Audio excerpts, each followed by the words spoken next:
Now turn to Section 3. Section 3. You will hear a student called John talking to his classmate Danny about the details of his research project. First, you have some time to look at questions 21 to 26.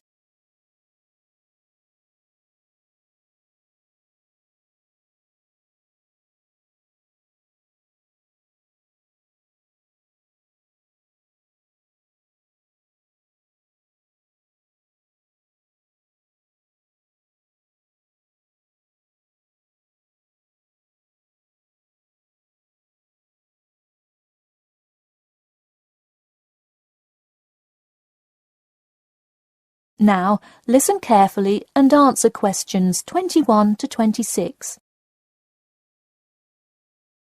So, tell me about your research project, John.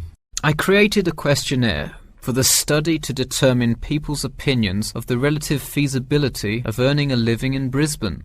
Oh, cool. How is it scored? Are they all multiple choice questions? Well, the questions consist primarily of yes or no responses.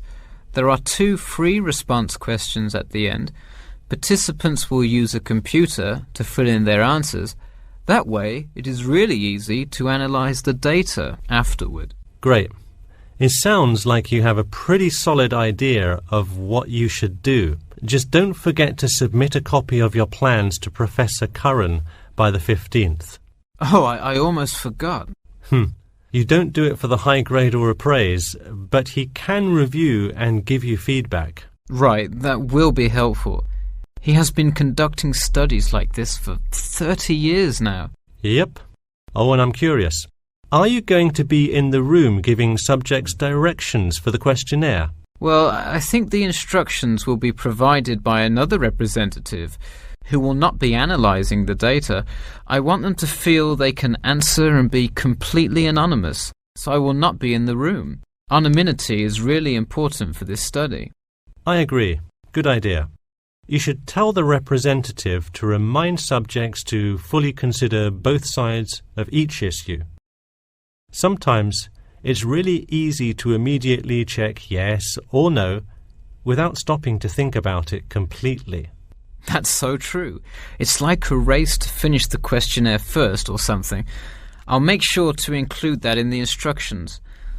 This report has to be perfect. Wow, what's the big deal?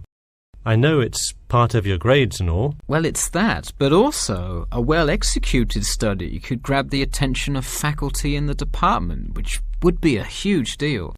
So, for attention? No, silly. I mean, I could really gain the respect of professors who may later take me on as a graduate student in their labs. Oh, I see. Before you hear the rest of the talk, you have some time to look at questions 27 to 30.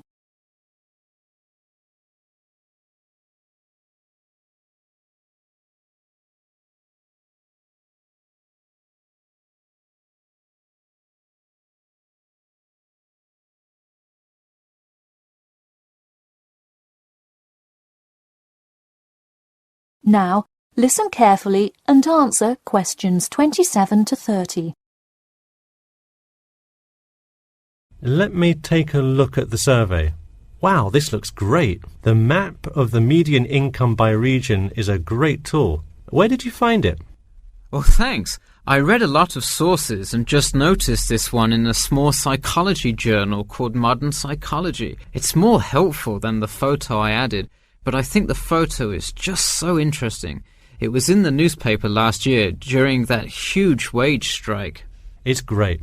Probably not necessary, but it looks great. I don't understand. What is WKRX's involvement here? Oh, the radio station agreed to sponsor the study if I play their station in the room. Wow, interesting. So you don't have to pay for any of this? Exactly. Nice. Where did you get that idea? Last month, at the Psychology Club Council meeting, someone talked about how easy it is to get sponsorship from local businesses, so I listened to their advice and called around. I'll have to remember that. Well, this all looks great. Good luck. That is the end of Section 3. You now have half a minute to check your answers.